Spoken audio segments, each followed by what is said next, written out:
नमस्कार महाराष्ट्रातल्या भावी अधिकारी विद्यार्थी मित्र आणि मैत्रिणींनो, प्लीज वेलकम. विद्यार्थी मित्रांनो, राज्यसेवेची ॲडव्हर्टिजमेंट आलेली आहे आणि विद्यार्थ्यांनी 2026च्या राज्यसेवा पूर्व परीक्षेसाठी तयारी यापूर्वीपासूनच सुरू केलेली आहे. परंतु आता 2026चा जानेवारी महिना सुरू आहे आणि तुमच्याजवळ मोजकेच 4-4.5 किंवा आपण हार्डली 5 महिने म्हणू शकतो उरलेले आहे. मग या 5 महिन्यामध्ये तुम्हाला शेवटच्या 90 डेज म्हणजे 90 दिवसाची स्ट्रॅटेजी कशी असली पाहिजे, कारण तो सर्वात क्रिटिकल टाइम असतो. त्या काळात इमोशनली मनुष्य थोडासा म्हणजे भीतीकडे वळण्याचा प्रयत्न करतो, विशेष करून विद्यार्थी. आणि त्याला अनेक प्रश्न येतात रिव्हिजन पासून तर सिलेबस कव्हर करण्यामध्ये.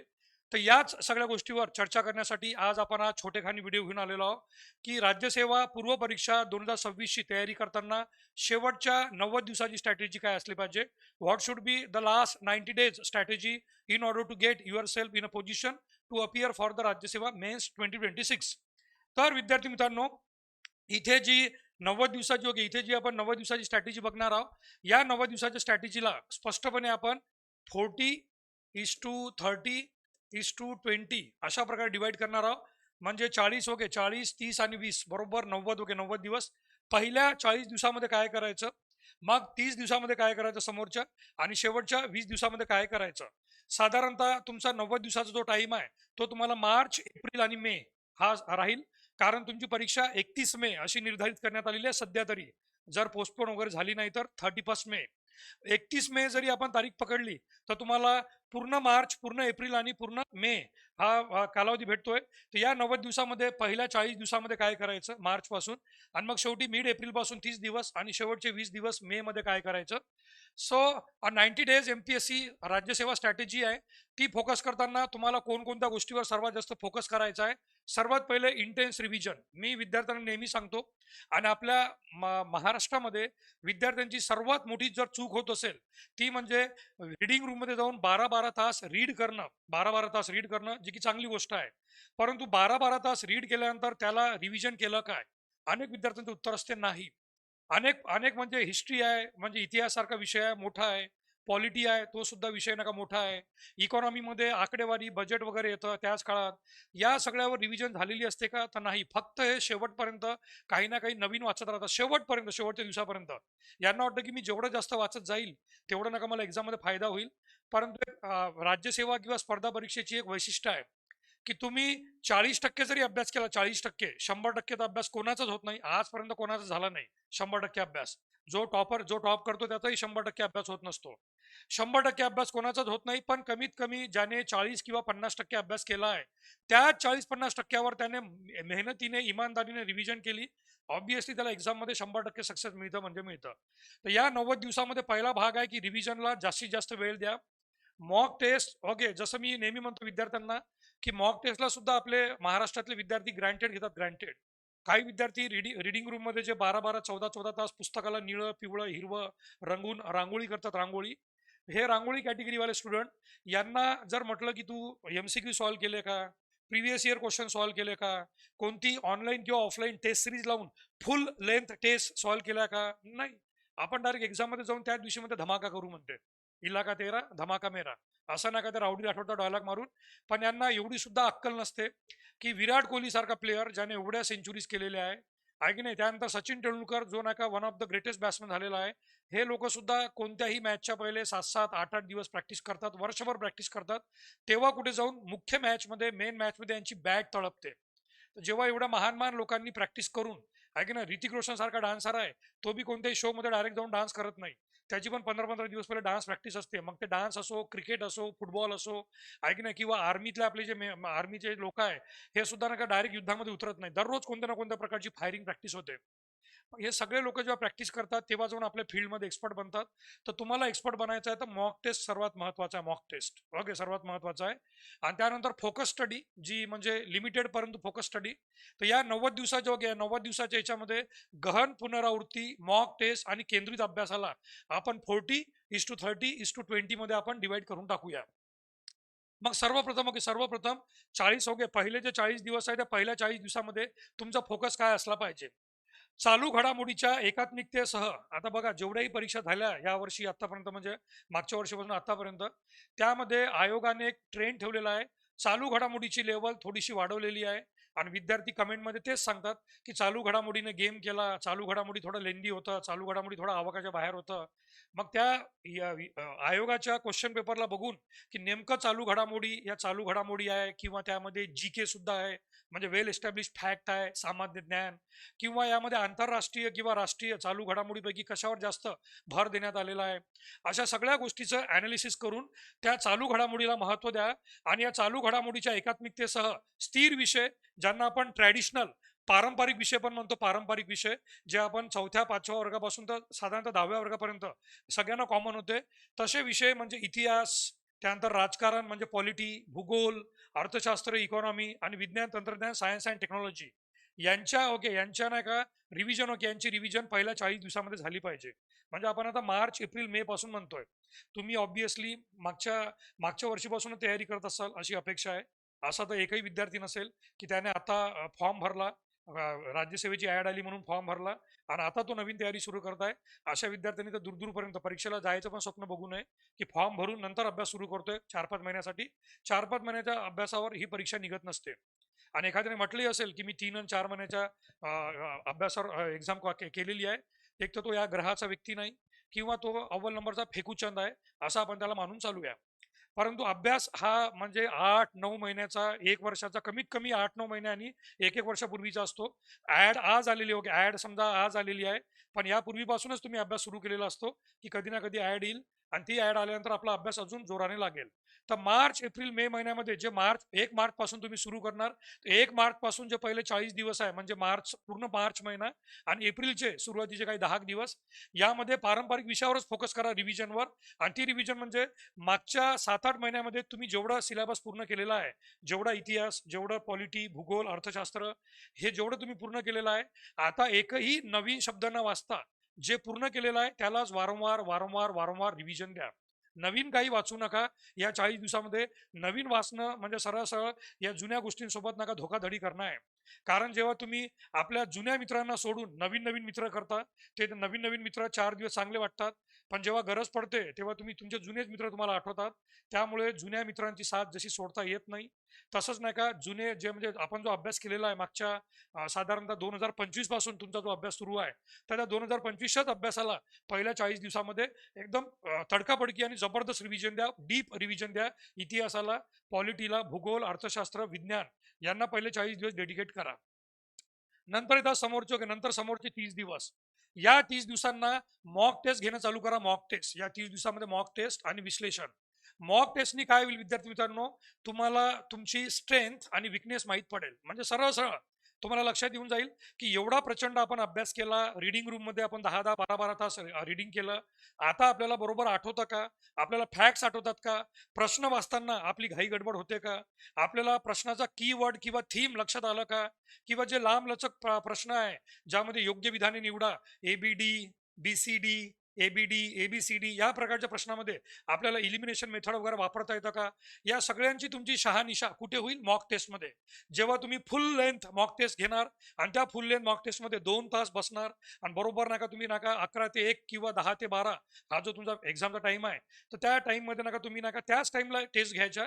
ओके, अशाच प्रकारच्या ऑफलाईन किंवा ऑनलाईन टेस्ट लावा ज्या बरोबर एक्झामच्या टाईमनुसार नका टेस्ट घेतात. साधारणतः आपल्या राज्यसेवेचा पेपर सकाळी 10 ते 12 आहे, समजा 10 ते 12 आणि त्यानंतर मग 2-3 तासाचा गॅप असतो आणि मग दुपारचा पेपर होतो 3 ते 5. तर 10 ते 12चा समजा आपला पेपर आहे, 10 ते 12चा राज्यसेवेचा. तर या 10 ते 12 पेपरमध्ये आपण पण 10 ते 12ला एक मॉक टेस्ट घ्यायची, कोणतेही ऑफलाईन किंवा ऑनलाईन. आणि त्या 10 ते 12 2 तासामध्ये टेस्ट झाल्यानंतर त्याच्यावर विश्लेषण करायचं की मला कोणत्या विषयामध्ये आउट ऑफ मार्क पडत आहे किंवा कोणत्या विषयामध्ये मला 15 पैकी 12-13 एवढा चांगला स्कोर येतोय आणि कोणत्या विषयामध्ये मी एकदम डाऊन होतोय. तर त्या विषयाला मग फोकस देऊन नका, थोडंसं आपलं विकनेसला अजून त्याला स्ट्रॉंग करण्याचा प्रयत्न करा. तर मॉक टेस्ट तुम्हाला तुमच्या तयारीची पूर्ण नका आरसा दाखवून देईल की तुम्ही कोणत्या विषयामध्ये स्ट्रॉंग आहे आणि कोणत्या विषयामध्ये तुम्ही कमकुवत आहे. तर मॉक टेस्ट 30 दिवसामध्ये घ्यायच्या आणि जेवढ्या घेता येईल तेवढ्या घ्यायच्या. मी म्हणतो की तुम्हाला एका एका दिवसात एक तर मॉक टेस्ट घेतलीच पाहिजे, पर डे 1 मॉक टेस्ट. पण समजा एका दिवसात 2 मॉक टेस्ट तुम्हाला भेटत असेल, सकाळची एक आणि संध्याकाळची एक, तसं पण तुम्हाला परवडेल. ओके, परवडेल. जेवढी जास्त तुम्ही प्रॅक्टिस करसाल, जेवढे जास्त तुम्ही एमसीक्यू जेवढे जास्त तुम्ही एमसीक्यू सॉल्व्ह करसाल किंवा आयोगाचे जुने प्रश्न विचार पीवायक्यू जेवढे जास्त सॉल्व्ह करसाल, तेवढा तुम्हाला फायदा पडेल. एमसीक्यू आणि पीवायक्यू जेवढे जास्त घेसाल तेवढे. त्यानंतर 20 डेज ओके, शेवटचे जे 20 डेज आहे, शेवटचे 20 दिवस, त्या 20 दिवसामध्ये ऑब्वियस आहे तुमचा मे महिना ओके, मे महिना सुरू होऊन जाईल आणि परीक्षेची डेट नेहमीसाठी तुमच्या दिमागात असेल की दररोज की आज एक दिवस गेला, आजचा पुन्हा एक दिवस गेला आणि 31 तारीख जवळ जवळ येत आहे, एकदम क्लोज मध्ये येत आहे 31 तारीख. अशा याच्यामध्ये शेवटच्या 20 दिवस म्हणजे मे महिना सुरू आहे, मे महिना, यामध्ये रॅपिड रिव्हिजन कशासाठी, जे विषय तुम्हाला आउट ऑफ मार्क देऊ शकतात, जसं पॉलिटी आहे, जॉग्राफी तर नंबर वन आहे, geography number one out of mark देणारा, polity, economy, science and tech असे विषय जे आहे, ज्या विषयामध्ये तुम्हाला माहित आहे की हमखास आपल्याला याच्यात आउट ऑफ मार्क येतात, अशा विषयांवर शेवटच्या 20 दिवसामध्ये इंटेन्स रिव्हिजन द्या. आणि रिव्हिजन म्हणजे प्रत्येक ओळ वाचणं नसते, प्रत्येक ओळ रीड करायची नाही. रिव्हिजन म्हणजे फक्त नजर टाकायची की जे आपल्याला माहित आहे कन्फर्म की आपल्याला कोणत्याही क्षणी आठवू शकते, त्याला तर फक्त पेज पलटवा. काही काही पॉईंट जे तुम्ही टिक मार्क केलेले आहे, तुम्ही ॲस्टेरिक्स म्हणजे स्टार मार्क दिलेला आहे, तशा पॉईंटला फक्त मन भरून बघा आणि लवकर लवकर वाचण्याचा प्रयत्न करा. कारण तुम्ही मागच्या 1 वर्षापासून जे वाचत आहे त्याला पुन्हा line to line through the line वाचायची गरज नाही. रिव्हिजनचा अर्थच होतो की रिव्हिजन म्हणजे फक्त नजर टाकणे आणि आपल्याला मनाला समाधान ठेवणे की होय मला आठवतं, मला माहित आहे, माझ्या डोळ्याखालून हे गेलेलं आहे. तर जे उच्च उच्च उत्पन्न विषय आणि सीसॅट वगैरे सीसॅटच्या अंतिम जलद पुनरावृत्तीसाठी 20 दिवस. आणि सर्वात महत्वाची गोष्ट म्हणजे तुम्हाला या 40:30:20 म्हणजे 90 दिवसामध्ये तुम्हाला दोन्ही पेपर सोबत घेऊन चालायचे आहे. तो म्हणजे हे जे GS पेपर वन आहे, GS पेपर वन, आणि सीसॅट, ज्याचं प्रॉपर नाव GS2 आहे, GS2, पण त्याला मार्केटमध्ये सीसॅट नावाने प्रसिद्ध करण्यात आलेला आहे. तर तुम्हाला या 90 दिवसामध्ये जेवढा GSचा अभ्यास करायचा तेवढाच तुम्हाला सीसॅटचा अभ्यास करायचा. आता ऑब्विसली आपल्या MPSC मध्ये सीसॅटची जी लेवल आहे ती थोडी लो आहे, UPSCच्या कम्पेअरमध्ये सीसॅटची लेवल लो आहे आणि एकदम इझी पेपर आहे. आणि सर्वात महत्वाची बाब म्हणजे क्वालिफाईंग पेपर आहे, क्वालिफाईंग. तर तो क्वालिफाईंग पेपर आहे, तुम्हाला 200 पैकी 33% म्हणजे 66 मार्क आणायचे आहे. तर विद्यार्थी एकतर गणित आणि बुद्धिमत्ता म्हणजे मॅथ्स अँड रिझनिंग याच्यात बेसिसवर आणू शकतात, किंवा काही लोक फक्त पॅराग्राफ उतारांच्या भरोशावर आणू शकतात. तरी पण म्हणजे ओव्हर कॉन्फिडन्स न जाता सीसॅटची सुद्धा प्रॅक्टिस डेली बेसिसवर करत राहायची, 1-2 तास दररोज. काही उतारे सोडून पाहायचे, आयोगाचेच उतारे सोडून पहा. मी तर म्हणतो यासाठी मॉक टेस्ट लावली तर बरंच आहे, पण ज्या लोकांना मॉक टेस्ट लावणं परवडत नाही आर्थिक दृष्ट्या, त्या लोकांनी आयोगाचे जेवढे पेपर आहे मागचे 3-4 वर्षाचे, त्याच नका PYQचे उतारे सोडवा. 10 उतारे असतात एका पेपरमध्ये, म्हणजे मागच्या 4-5 वर्षात तुम्हाला 50 उतारे भेटतील, 50 उतारे. आणि सोबत गणित आणि बुद्धिमत्ता आणि जे डिसिजन मेकिंग आणि प्रॉब्लेम सॉल्विंगचे 12.5 मार्क. तर GS पेपर वन आणि GS पेपर टू यांना बॅलन्स करून चाला. ओके, दररोज 8 ते 10 अभ्यास आणि 8 ते 10 तासाचा अभ्यास म्हणजे ही काही एक स्वतःला कॉलर टाईट करण्याची गोष्ट नाही आहे. नॉर्मल गोष्ट आहे, नॉर्मल ओके, नॉर्मल आहे. 8 ते 10 तास अभ्यास सर्वच विद्यार्थी करतात या या कालावधीमध्ये. शेवटी फेब्रुवारी, मार्च, एप्रिल, मे मध्ये 8 ते 10 तासाचा अभ्यास प्रत्येकाचा होतो. काही काही लोक त्या 10 तासाच्या बॅरियरला तोडून सुद्धा 12-12 तासावर जातात, 14-14 तासावर जातात. तर दररोजचा 8 ते 10 तासाचा जो अभ्यास आहे त्याला दररोज 8 ते 10 तासामध्ये GS आणि सीसॅट दोघांना संतुलित करा. म्हणजे समजा तुमचा अभ्यास 8 तासाचा होत असेल, 8 तासाचा, तर माझं म्हणणं आहे की या 8 तासापैकी तुम्ही 5 ते 6 तास नाही का GS1 ला द्या, GS1.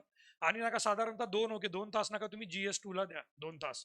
कारण GS2 तुमचा क्वालिफाईंग आहे आणि सांगितल्याप्रमाणे एवढा कठीण नाही तुमचा GS2 सीसॅट.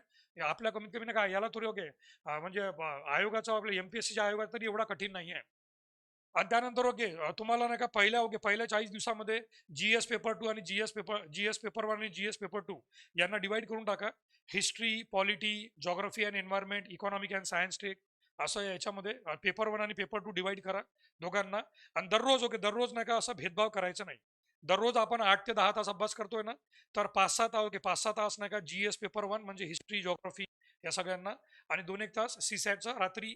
सीसॅट रात्री करायला परवडतं, गणित बुद्धिमत्ता पॅराग्राफ टेन्शन नसतं, रात्री ओके, रात्री आपण आरामशीर त्यांना सॉल्व्ह करू शकतो. आणि ते सगळं केल्यानंतर झोप सुद्धा चांगली येते. डेली ओके, डेली रुटीन नका 8 ते 9 तासाचा आहे. तर या 8 ते 9 तासामध्ये कोणताही एकच विषय घेऊन बोर होऊ नका.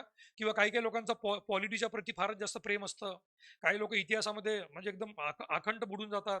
एकाच विषयाशी प्रेम करू नका, ओके, एकाच विषयाशी प्रेम करू नका. दररोजचा जो तुमचा 8 ते 9 तासाचा अभ्यास आहे त्यामध्ये 2 ते 3 ओके, 2 ते 3 तास एका विषयाला द्या, 2 ते 3 तास एका विषयाला. म्हणजे साधारणतः 2 ते 3 तास एका विषयाला दिले तर 2 विषयामध्ये 3 आणि 3 6 तास गेले, आहे की नाही. आणि त्यानंतर 1-2 तासाचे करंट अफेअर करा. कारण ज्या प्रकारे करंट अफेअर 15 मार्क्सचं येतं, आणि करंट अफेअरमध्ये तुम्हाला 15 पैकी 10 प्लस जरी आले, 10 प्लस, तरी तुम्ही नका लढाई जिंकली समजा. करंट अफेअरला हलक्यात घेऊ नका. करंट अफेअरला. काही काही लोकांचा टाइम टेबल एवढा बद्धिमाग असतो, दळभद्री असतो, की ते शेवटी नाही का सगळे विषय सोडतात आणि शेवटच्या 20 दिवसात फक्त त्या करंट अफेअरच्या मॅगझिन नाही का वाचून काढतात. तो एकदम अव्वल नंबरचा बोगस आणि फालतू प्लॅन आहे, की फक्त शेवटी नाही का करंट अफेअर करत राहणार. ओके, सगळ्यामध्ये बॅलन्स डेली बेसिसवर सगळे विषय करायचे. त्यात नका दररोज तुमच्या 8 ते 10 तासामध्ये 8 ते 10 तासामध्ये तुम्ही नका 2 ते 3 ओके 2 ते 3 नका 2 ते 3 नका तास एका विषयाला दिले. 2 ते 3 तास समजा 3 विषय आहे 3 तास. ओके, प्रत्येकाला 3 3 तास तर 9 तास. ओके, 3 GS ओके 3 GS विषय आणि प्लस ओके प्लस नका तुमचा 1 तास जो आहे 1 तास हा नका तुम्ही करंट अफेअरला दिला. करंट अफेअरला बरोबर तुमचे 10 तास आहे की नाही. किंवा यामध्ये ओके नका 2 2 तास द्या. ओके 2 2 तास नका द्या 6 तास प्लस करंट अफेअरला 1 तास द्या 7 तास आणि बाकीचे मॉक टेस्ट वगैरे सॉल्व्ह करण्यासाठी द्या. असं करू शकता, पण तुम्ही स्वतः डिवाइड करा तुमच्या स्ट्रेंथनुसार, की तुम्हाला दररोज 10 तासाला डिवाइड कसं करायचं GS पेपर स्टॅटिकमध्ये आणि करंट अफेअरमध्ये. एवढंच नाही तर जो फेज 2 आहे ओके फेज 2 म्हणजे 30 दिवसाचा. ओके 30 दिवसाचा या 30 दिवसामध्ये तुम्हाला मॉक टेस्ट घ्यायचा आहे. मॉक टेस्ट सांगितलं मी तुम्हाला आहे की ना. मॉक टेस्ट घ्यायच्या आणि दररोज ओके दररोज 1 ते 2 मॉक टेस्ट घ्या. सकाळी एक मॉक टेस्ट आणि संध्याकाळची एक मॉक टेस्ट किंवा दुपारची एक मॉक टेस्ट. पण मॉक टेस्ट घ्या. जो विद्यार्थी मॉक टेस्ट करणार नाही त्याने परीक्षा पास होण्याचं स्वप्न बघू नका. माझे शब्द वाईट वाटतील परंतु अनुभव सांगतो. जो विद्यार्थी मॉक टेस्ट करत नाही, जो MCQ ची प्रॅक्टिस करत नाही, कारण तुमची परीक्षा MCQ ची आहे. ओके, मल्टिपल चॉईस क्वेश्चन, एक प्रश्न आणि 4 त्याचे ऑप्शन आहे. याची प्रॅक्टिस जो 2 3 महिन्यापासून करणार नाही तो त्या दिवशी परीक्षेमध्ये 2 तासात म्हणजे हे रिझल्ट देऊ शकणार नाही. त्यामुळे दररोज मॉक टेस्ट करा. कमीत कमी एक तर करा, कमीत कमी एक. तसं तर 2 करायला पाहिजे, पण कमीत कमी एक केली चालेल. आणि PYQ ओके या मॉक टेस्ट सोबतच दररोज अभ्यास झाल्यानंतर समजा तुम्ही 2 तास पॉलिटीचा अभ्यास केला, 2 तास पॉलिटीचा अभ्यास केला, मग त्याच्यावर नका पॉलिटीचे सगळे ते सगळे प्रश्न म्हणजे मिक्स ओके पहिल्या टॉपिक पासून सगळे प्रश्न का आयोगाने विचारलेले पॉलिटीचे सगळे PYQ एका एका सोबत सोडून काढा. PYQ ओके PYQ एका सोबत सोडून काढा. आणि शेवटी सांगितल्याप्रमाणे जे सर्वात महत्त्वाचे विषय आहे high yielding okay high yielding topic म्हणजे पॉलिटी, जिओग्राफी, इकॉनॉमी सारखे, इतिहास सारखे त्या विषयांवर एकदम कडक रिव्हिजन द्या. कडक आणि कोणामध्ये भेदभाव करू नका. फुल रिव्हिजन द्या. आणि करंट अफेअरला ग्रँटेड घेऊ नका. करंट अफेअरला डेली बेसिसवर पण घ्यायचं, डेली बेसिसवर. परंतु जसा आपण दररोज GS अभ्यास करतो तसा दररोज किमान किमान 1 तास तरी करंट अफेअरला दिला पाहिजे. आणि या सगळ्या गोष्टीसाठी तुम्हाला जर शेवटच्या 90 दिवसात प्रचंड तयारी करायची, शेवटच्या 90 दिवसात आम्ही PWMPSC वाला आपल्यासाठी घेऊन आलेलो आहे मार्क्स बूस्टर मॉडेल, ज्यामध्ये तुम्हाला PYQ कसे सॉल्व्ह करायचे, फुल लेंथ टेस्ट सिरीज, कोणते प्रश्न सॉल्व्ह करायचे आणि कोणते प्रश्न स्किप करायचे, इगोवर कोणत्या गोष्टी घ्यायच्या नाही, अशा सगळ्या सायकोलॉजिकली आणि तुमच्या नका पूर्ण तयारी करून घेऊ आम्ही. पूर्ण तयारी एक्झामसाठी लक्षात घ्या. PWMPSC वाला प्लॅटफॉर्मवर राज्यसेवा पूर्व परीक्षा 2026 साठी क्रॅश कोर्स आहे. मार्क्स बूस्टर मॉडेल आक्रोश बॅच केवळ 2499 मध्ये. 19 जानेवारीला बॅच सुरू होत आहे. डेट लक्षात ठेवा 19 जानेवारीला. बरोबर तुम्हाला 19 जानेवारीला बॅच सुरू होऊन तुमच्या 90 दिवसाची स्ट्रॅटेजी सुद्धा यामध्ये पूर्ण होऊन जाईल. आणि तुम्हाला ही बॅच जॉईन करायची आहे तर या व्हिडिओच्या कमेंट बॉक्समध्ये या बॅचची लिंक पिनअप करून दिलेली आहे.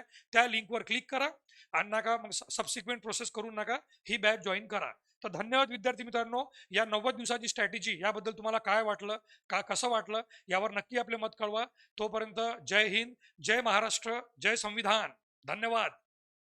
आणि आक्रोश बॅच जॉईन करायला विसरू नका. आक्रोश बॅच 19 जानेवारी पासून सुरू होत आहे. आक्रोश बॅच केवळ आणि केवळ राज्यसेवा पूर्व परीक्षेसाठी. मार्क्स बूस्टर मॉडेल म्हणतात त्याला, मार्क्स बूस्टर मॉडेल. धन्यवाद.